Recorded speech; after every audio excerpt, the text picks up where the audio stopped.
Good. Mhm. Okay, awesome.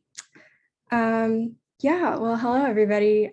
Thanks for coming out to hear my talk about reflections and just experiences at the UC Cooperative Extension in Fresno County.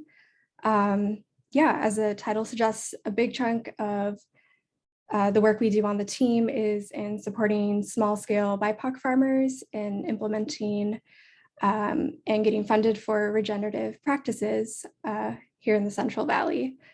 And yeah, excited to have some of my host site coworkers out here and yeah, kind of delve into what I learned this past year.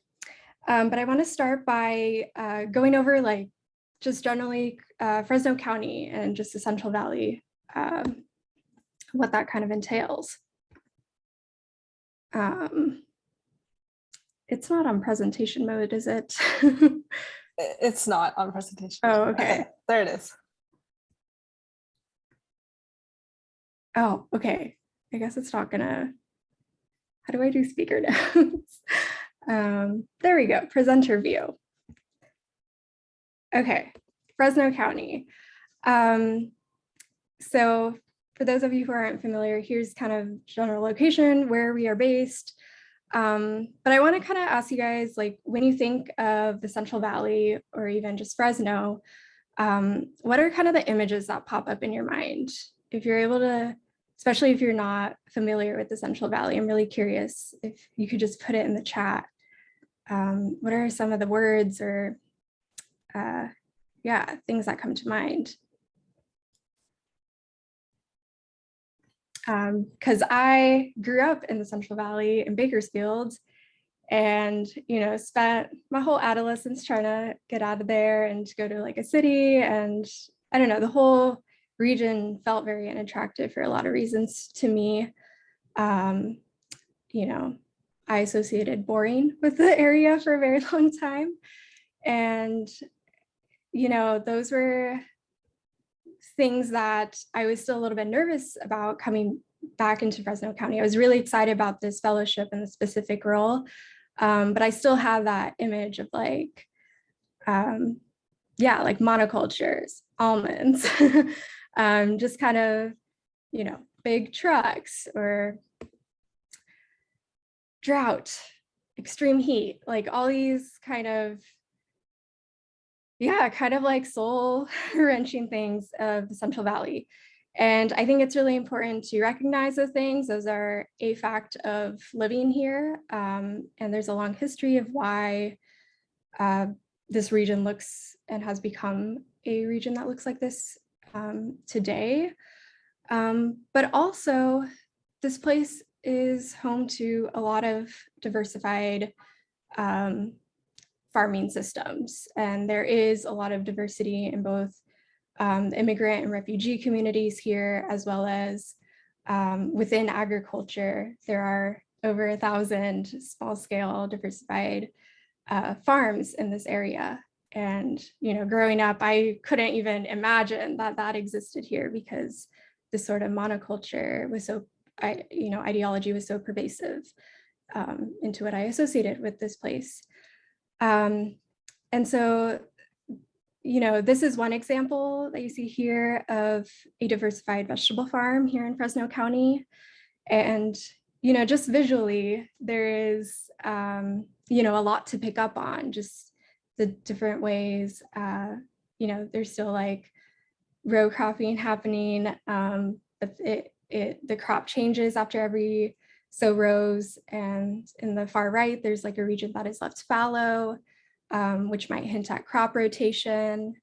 The top two pictures are just some of the biodiversity that exists here. We got passion fruit in the top right corner, some blooming milkweed, and then a lot of the small scale farmers, many of the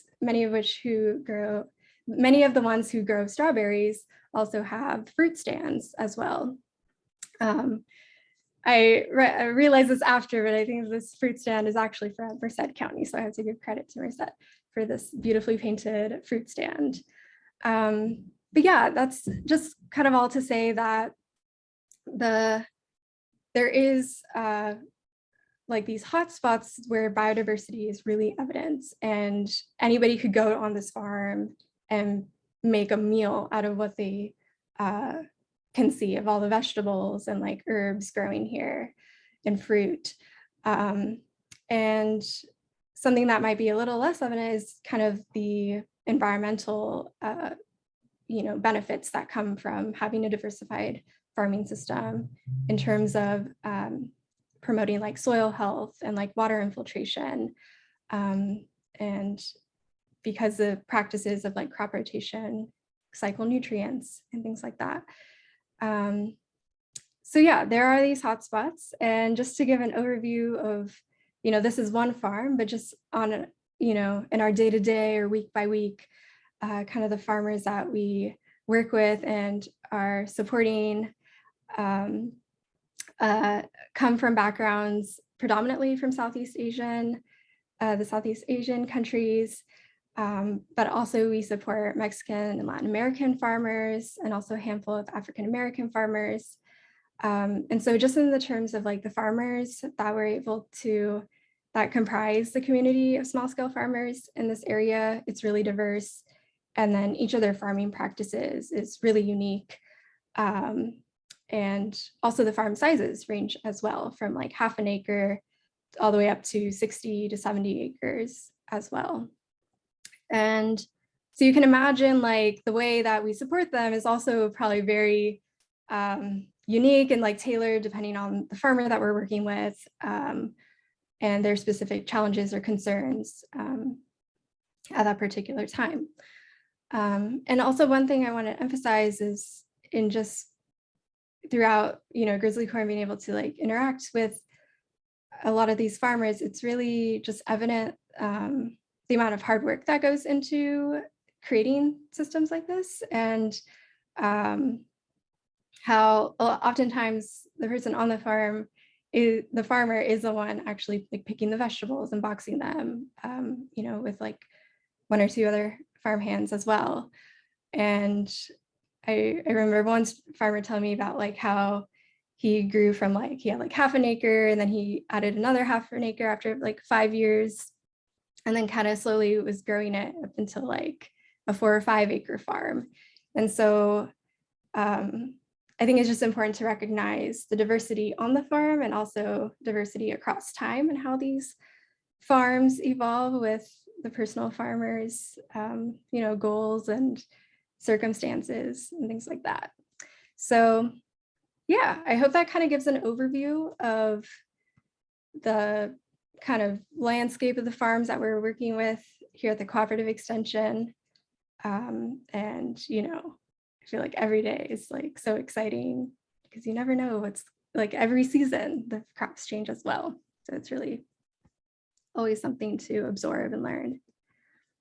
And where exactly does the UC Cooperative Extension fit in?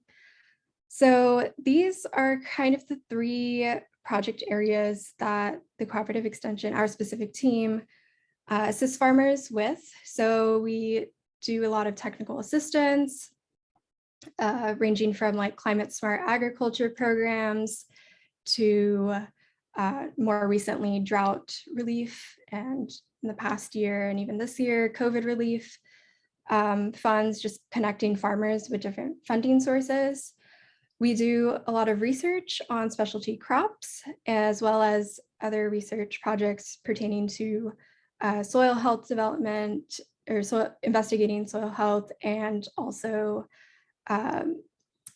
more recently with the drought, groundwater recharge research projects. And then we also do a good amount of outreach and communications work, just hosting workshops so you can meet farmers in person, do some trainings, as well as our digital outreach efforts as well. And something to consider about the Small Farms and Specialty Crops program, in how it's unique from other programs within the Cooperative Extension, is that other programs will tend to, advisors will tend, and that those programs will tend to focus on a specific type of crop, such as like stone fruits or vineyards or nut crops. And, you know, because we are categorized under small farms and specialty crops, which can be range for as, you know, it's very numerous of, you know, specialty crops. And also, as I mentioned in the previous slide, how the acreage varies so much and the farming management varies so much on each particular farm. You know, we really do take a whole like systems approach to how we assist a farmer, and it can vary from things from like the irrigation system to maybe they're needing funding sources right now, or maybe they are having a problem with a specific crop. It has a disease or something's like eating its roots or something like that. So we do cover quite a wide range of areas to assist farmers. And some of the specific projects that I was able to assist with or spearhead over this past year in these specific categories in terms of technical assistance were things like Healthy Soils Program, statewide water efficiency and enhancement program. And currently, you know, there's a lot of drought relief funds opening up and are open. And so we are assisting as many farmers as we can to, get them as much funding as they can to deal with the drought. Because that's a really real time challenge a lot of farmers are facing right now. In terms of research, we got to do, I got to see a lot of really amazing research projects in terms of specialty crops. We are assessing nitrogen uptake as well as like water uptake and those requirements on crops such as lemongrass and bok choy and a crop called moringa. And we also got to start from scratch a cover crop trial this year, and which I'll go into a little bit more in depth later. And then also lastly, outreach and communications. I think we have everything ranging from like a radio show, which our coworker Michael hosts every week on the Hmong radio station. And that is one area outreach we're able to communicate with and spread information to farmers and also hear from farmers when they call in. But we also communicate with a lot of our partner organizations through newsletters and email and social media, more digital platforms. And then more recently, we're being more intentional about translating physical flyers and materials for farmers in both Spanish and Hmong. And it's just, for me, it's been a really good reminder that we work with such a diverse community of farmers, and like everything that we present and share should be accessible especially in terms of like communication and language. We're also starting a small farms blog, which is very exciting in that we'll be able to delve a little bit more deeply into, I alluded to in the beginning, like there are decades and if not like centuries of change that has molded the Central Valley into the current climate that it is. And, we thought a blog was going to be a great place to investigate, the history of the Central Valley's water and the soil, and geological formation of this valley and what that means when we are addressing the challenges that we face. How can we use that history to understand, what might be the situation in the future and how we can kind of address those issues. So those are some of the specific project areas. And I wanted to zoom into two of the projects and in just sort of reflection terms of things that they have got me thinking about that I think would be useful, hopefully useful for other folks in the room in terms of like actually implementing changes that will beneficially impact and like mitigate climate change. And so one of them is the cover crop research trial that we did. So this trial assessed both different planting techniques of cover crops. So we did broadcast and seeding methods. And then we also assessed different termination strategies. So we mowed a few plots of the different mixes, and then we also disked other plots and compared to see their impact on the soil health. And the really cool aspect about this research project was we decided to create a demo day specifically for the public, also especially tailored for farmers to come out and see these practices firsthand. And we were very excited to see so many farmers come out that day. And so we got to have a good discussion with them. And we actually realized, a lot of them were quite interested in, trying out cover crops and trying out these different soil health practices. However, the main barrier that they expressed was the actual equipment, access to the equipment of like planting or terminating. So like mowing equipment or a drill seed. Supply chains have really screwed up, and, according to these farmers, their ability to even access these equipment, these different tractors and machines. But then furthermore, the prices is not worthwhile for them on the acreage that they have. And so this was a repeating concern that kind of connects to my work with the technical assistance, specifically the Healthy Soils program, in that it doesn't fund for equipment rental. There's kind of an assumption that the farmer already owns the equipment that they are meant to actually use to implement the Healthy Soils practice. And so this creates a barrier for participating for small scale farmers, because it's just not worthwhile to buy giant equipment if you have like 4 acres. And so we were able to launch an equipment lending program, which is really cool, where farmers can borrow specific equipment at certain times of the year that they need it.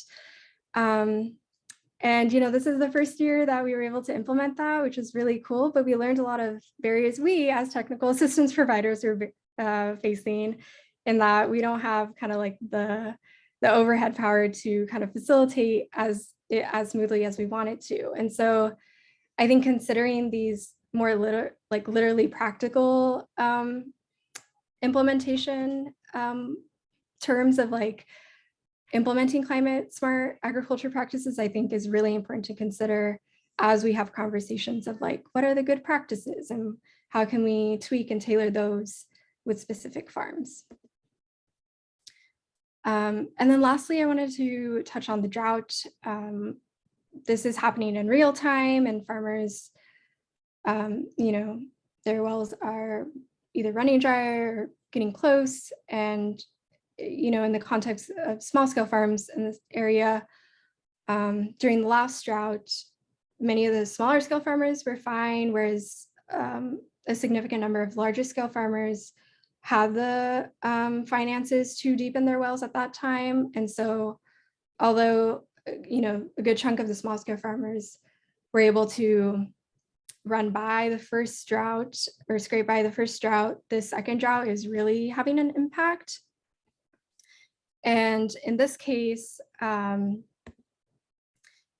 there are just so many components on the farm that have to do with water, from the water pump to the energy costs to the irrigation system, even down to the types of crops that they are growing and how much water they are requiring. And just seeing this up front in the past month or two has been really eye-opening in terms of the complexity of addressing the drought. And, it's not like, there's definitely no like one-stop solution for this. But there definitely needs to be a nuanced conversation about how we approach this. And then longer term, how we think about water management, affecting who is able to farm, even just 2 or 3 years down the line or 5 years down the line. If specific plots of land are just completely running dry, the water conversation quickly becomes a conversation about land. And that's something that I'm getting really interested in and thinking about a lot more, in terms of, there's a lot of like groundwater recharge projects happening on fallow land. And also, maybe farmers who can afford to can keep their land and purchase water through potential groundwater trading systems in the future. But what about the small scale diversified farmers who are providing a lot of ecological benefits, but are not necessarily able to have a stake in staying here long term on the land? Because oftentimes, I think almost like 70 to 80% of the farmers we work with are renting their plot of land. And so what does that look like long term? And so, yeah, I'm definitely getting more interested in kind of this bigger picture land question, because I think we have to address the drought in real time and also think about the future. And so I think easement options are something that needs to be like mobilized around. And yeah, there's a lot of, I'm definitely running over time, so I'm going to kind of wind my thoughts in a little bit, but there's, a lot of complexity in terms of like land management and access, and especially when it comes to land easement options for smaller scale farmers. And so, yeah, I'm really excited to continue pondering these questions and, going out in the field and seeing how things evolve over this next year on this team. And yeah, this year has just been such a breadth of knowledge in so many areas. And most strikingly, in the area of like me getting to know this place that I didn't really know so well growing up, has been really, like transformative and meaningful for me for this year. So I'm super grateful for, the GrizzlyCorps support over this past year, and also my host site support and all of my brilliant coworkers and my brilliant supervisor. It's just, been really invaluable. So yeah, thank you so much.